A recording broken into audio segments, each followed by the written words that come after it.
multiple crises coming from the pandemic, uh, which is a public health and safety crisis.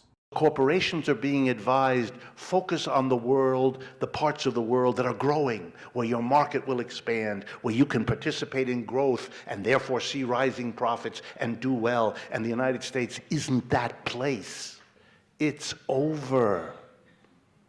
We are living in a period of American history that is very strange. It's over, but we are all, even those of us in this room, engaged in a massive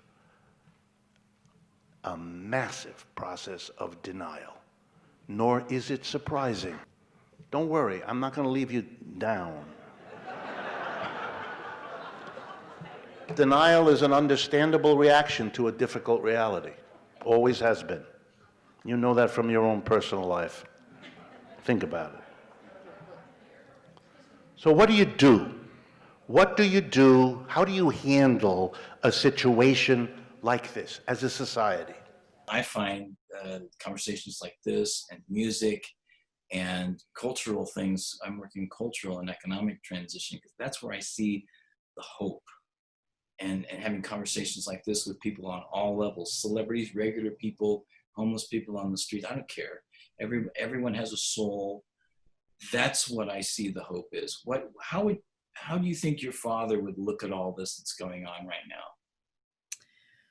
Well, he made a decision, a personal and creative decision to become the person who disengaged from the species. He decided to walk away from it all. When he did The Planet is Fine, that was in 1992 on his Jammin' in New York show. And it was very controversial because, he wasn't saying don't try to save the planet, but he was saying the only reason you're trying to save the planet is because you're trying to save your life, your convenient life. Like, let's just get real about it. Ego. Yeah. Yeah. Like, you're trying to save it so that you're not inconvenienced anymore. We need a movement of millions of people with an intersectionality of issues, all working together in unison to demand the changes, make the changes peacefully, pragmatically. It's time. What institution in society is not in some kind of major crisis? This should be a wake-up call unto itself. If there were a movement in the United States, something like the CIO, the socialists, and the communists in the 30s, we could take major steps to democratize our enterprises. If the workers together decide whether a company leaves town, guess what? They're not going to leave. If you were afforded the opportunity to keep your job here in LA or to have one on the outskirts of Shanghai, my guess is, in most cases, you'd prefer to stay here. You want to deal with the problem of export of jobs, democratize the enterprise like that. Here's another example. A toxic technology that makes more profits but really fouls the earth. If the company decides, the board of directors, they choose the profitability because that's their pressure. But if the workers themselves decide, would they be interested in more profits? Sure. But they'd also be worried about what they and their spouses and their children and their neighbors have to breathe or drink or eat. And you're going to see some ecological sensitivity of the sort we never see here. And here's the big one.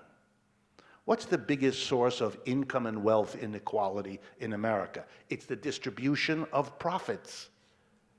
It's not the occasional athlete or actress who gets a wild salary. It's the way we distribute the surplus, the profits. In a modern corporation, remember I told you we'd come back to this. In a modern corporation, the board of directors decides how to distribute the surplus. And, surprise, surprise, they give a lot of it to themselves in sky-high executive salaries. Suppose a distribution of the surplus were decided democratically. You think the workers democratically would decide to give 4 or 5 individuals everything while everybody else has to borrow to put their kid through college? Unlikely. You want to do something about inequality? Let's not have the umpteenth war on poverty by the umpteenth president, none of which work. We're in the 50th anniversary of Lyndon Johnson's war on poverty, and we got precious little to show.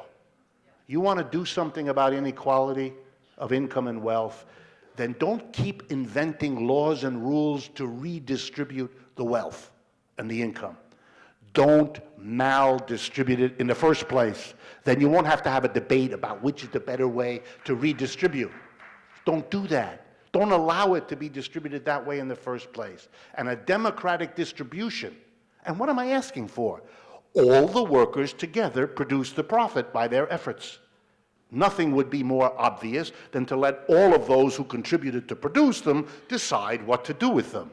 Not only would it undo the inequality that tortures us as a nation, not only would it realize democracy, but it would mean we had finally outgrown and overcome the capitalist organization of enterprises that explains the rise, the decline, and the crisis of this system.